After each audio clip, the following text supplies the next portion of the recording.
اور لوگ کئی باتیں پوچھتے تو علی کے صاحبزادے ایک کا جملہ بولتے تو لگتا یہ کہ وہ جملہ سیدھا دل میں اترتا چلا جاتا ہے۔ امام علی مقام کے کردار میں نا کچھ باتیں بڑی زیادہ تھیں، بہت زیادہ تھیں، بڑا حسن تھا۔ ایک بات تو یہ تھی، امام حسین رضی اللہ تعالیٰ عنہ کا علم و فضل بڑا کمال کا تھا۔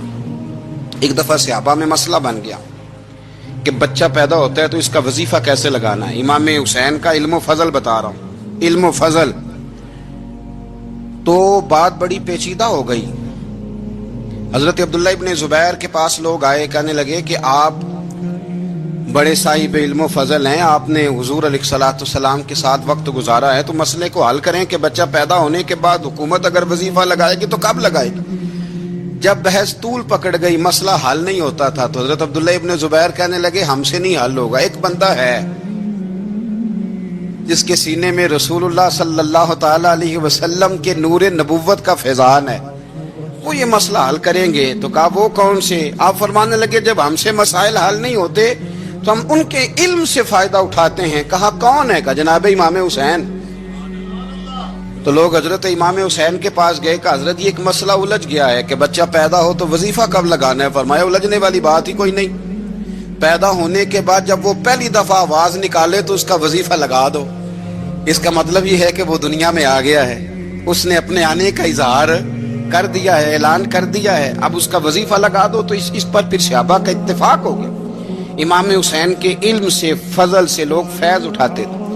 تو استقامت والی زندگی گزاریں، اللہ تعالی ہمیں ان کے فیوز و برکات عطا فرمائے۔ آخر دعوانا ان الحمدللہ رب العالمین۔